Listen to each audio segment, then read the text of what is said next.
Breaking news ngayon mga kababayan, yung various groups nag-file na po mga kababayan ng impeachment complaint laban kay Sara Duterte. Yan po ang breaking news ngayon mula sa ABS-CBN, developing various groups to file impeachment complaint against Vice President Sara Duterte. Ayan po, yung Akbayan, bagong Akbayan congressman na si Akbayan Representative Percy Sindanya, saka si dating Senador Laila de Lima. Nagpapagang mga balita at pagtalakay sa mga isyu ng lipunan. Bulsa! Opinyon, banat at paglalantad sa katotohanan. Bulsa! What you see is what you get. You decide. Then yung mga civic groups mga kababayan, sama-sama sila sa pag-file ng impeachment complaint laban kay Sara Duterte. Sabi nga po mga kababayan ni political analyst Ronald Llamas, ang opsyon mga kababayan ni Sara Duterte ay mag-resign. Once siya mga kababayan na file na ng impeachment finally at siya ma-impeach, perpetually disqualified na siya to run sa anumang posisyon. Kahit kagawad sa barangay, disqualified na po siya. Kaya tingnan natin kung i-avail ni Sara Duterte ang kanyang opsyon na mag-resign na lang po bilang Vice Presidente. Kung mag-resign siya bilang Vice Presidente, pwede pa siyang tumakbo bilang Mayor ng Davao o tumakbo bilang Presidente sa 2028. Pero pag siya na-impeach, kasi matigas yung ulo niya, wala, perpetually disqualified na siya to run for any public office, kahit kagawad po sa barangay. But before ko mga kababayan ibigay sa inyo yung full story ng mga balitang yan na breaking news ngayon, click subscribe muna dito sa ating YouTube channel and hit the notification bell para lagi po kayong updated sa mga kaganapan dito sa ating bansa. Like and share na rin po ninyo ng ating video. At huwag na rin po ninyo na skip yung ating mga commercial ads para tuloy-tuloy lang ang pag-unlad ng bagong Pilipinas. Balikan natin mga kababayan yung ating kwento. Ito na mga kababayan yung impeachment complaint. Kasama yung mga pari, mga kababayan. Ayan si Father Reyes. Ito mga civic organizations, leaders. Kasama ni Laila de Lima, tapos ni Congressman Akbayan, Congressman Percy Sindanya or Sindanya.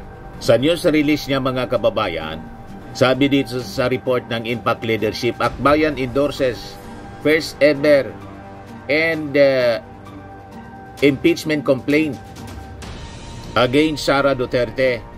Isara na ang bangungot na dulot ni Sara.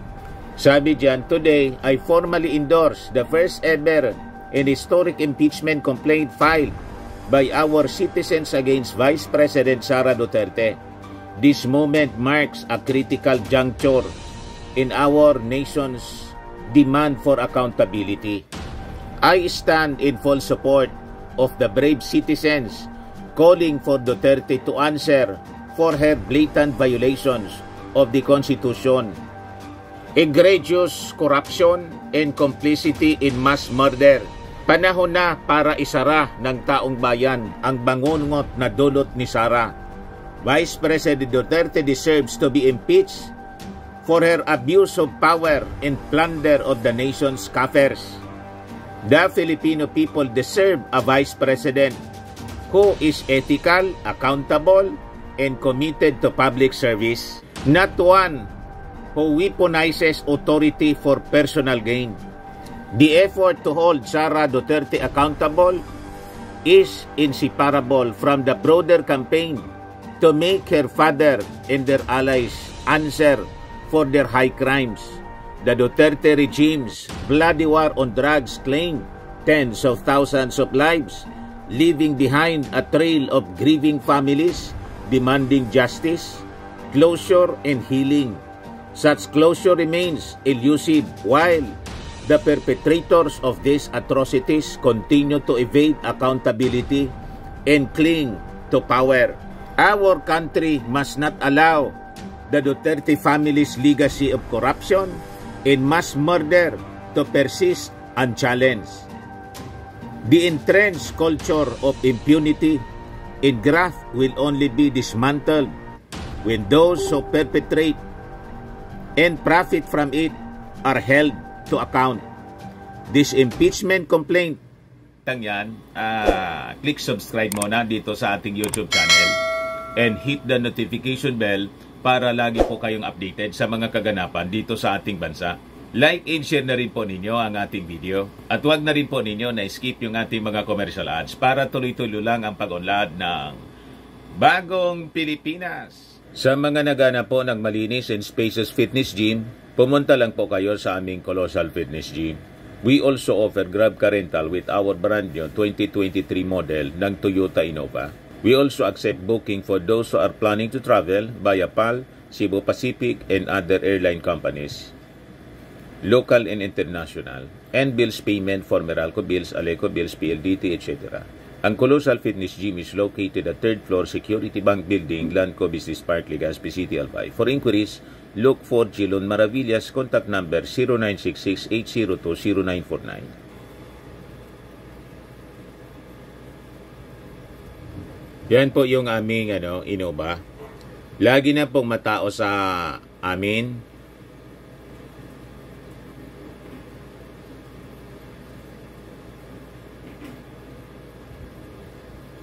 Yan po mga bagong clients namin. Napakaganda at colorful at napakalinis ng aming gym po. Pati mga foreigners po pumupunta sa amin, mga British tourist po sila dito sa Legazpi. Na-set up na rin po yung aming mga brand new gym equipment.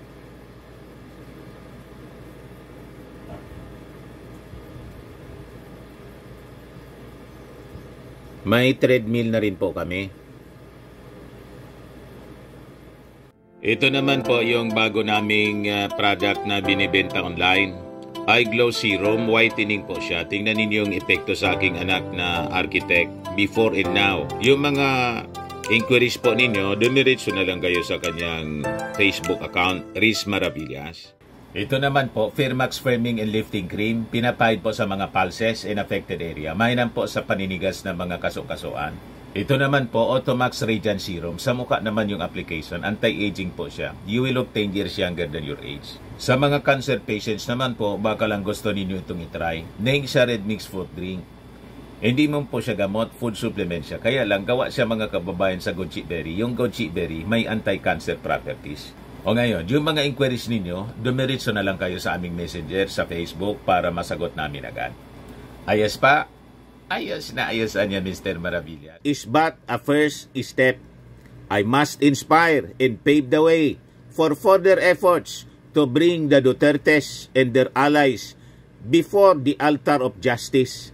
We must demand a future free from the shadows of corruption and abuse, a future where power is wielded responsibly and in service of the Filipino people. So yan mga kababayan yung laman ng statement ni Akbayan Representative Percy Sindanya. Siya yung nag-endorse mga kababayan ng impeachment complaint laban kay Sara Duterte. Yan po siya mga kababayan. Ngayon, kanina yung members ng Dayangans ng Congress nag-press con. Naitanong ng mainstream media, once halimbawa niya may nag-file, kasi it is expected na may magpa-file nga po. Kasama rito yung bayan muna. Pero naunahan na po na nitong grupo ng Akbayan. Yung Akbayan kasi tapos yung bayan mo na magkakompetensya rin. So naunahan sila ng Akbayan. Nauna na si Akbayan Representative Percy Sindanya na mag-endorse ng impeachment complaint. Yung impeachment complaint mga kababayan na kanyang in-endorse, galing po kay dating Senador Laila de Lima. Ito siya sa report ng Usapang Kongreso. Greatest comeback, ML Party List lead nominee Laila de Lima is reportedly to file an impeachment case against Vice President Sara Duterte. De Lima is known as a vocal critic of the administration of President Rodrigo Duterte, which led to her arbitrary detention. So, ito na yung panahon ng paniningil sa pamilya Duterte. So sabi dyan, ML Party List led nominee Laila de Lima reportedly to file an impeachment case against VP Sara Duterte. So ito na nga ang mga breaking news ng mga pahayagan, mga kababayan. First impeachment complaint filed against VP Duterte. Ngayon, sabi ng mga congressmen, members ng The Young Guns, nang tanungin ng mainstream media, kasi di ba, nag-leak yung text ng ating Pangulong Bongbong asking Congress na wag na pong i-impeach si Inday. Pero sabi mga kababayan ni Congressman Adjong, ang basa nila sa text ng ating Pangulong Bongbong ay pakiusap lang naman. Pero it is the duty of Congress, mga kababayan. Once may nag-file, kailangan nila na magbotohan po. In other words, they are mandated kasi to act on it, to deliberate. Hindi man pwede na basta na lang nila i-ignore ang isang impeachment complaint filed in Congress. So, they will deliberate it once halimbawa somebody may nag-file. May nag-file na nga po.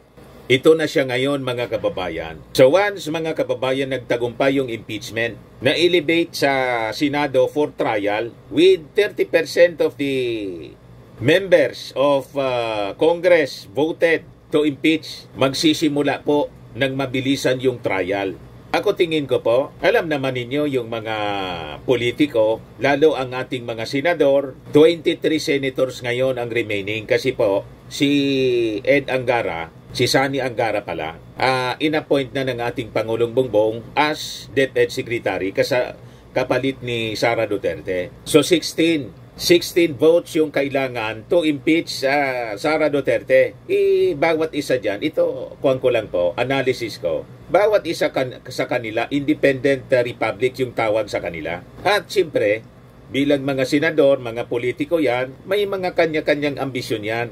And in fact, if you notice, mga kababayan, yung impeachment kay Corona, nagsimula sa siyam lang po yung bilang ng mga senador na for impeachment, for conviction I mean. But during the impeachment trial, nakita ninyo, umabot sa 20 yung bumoto to convict Justice Corona, Renato Corona. Malamang ganon din ang mangyari. Ang matira, mga kababayan na kaalyado, at boboto again si Robin Padilla, si Senator Bato, at saka si Bongo. The rest, mga kababayan, kasi siyempre may kanya-kanyang ambisyon. Alangan man niya si Sara Duterte, ito na niya yung pagkakataon na tuldukan natin ang politika ng mga Duterte. Alangan sila pa yung babalik at tatakbong presidente. Paano na tayo? Tama ba ang aking analysis? May mga kanya-kanyang ambisyon yan to run for vice president, for president. Pag nandyan si Sara Duterte, magiging kalaban pa nila sa posisyon sa pagka-presidente kung sila may plano din na tumakbo sa pinakang mataas na posisyon.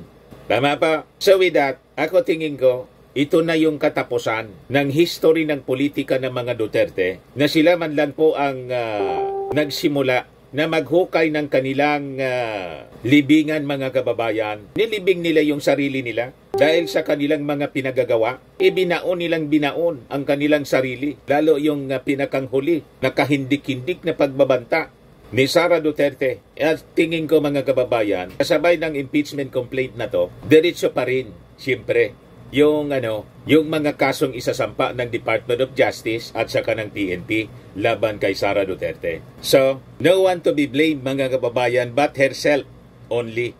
Tama po, mga kababayan? O yan lang po yung ating short video ngayon.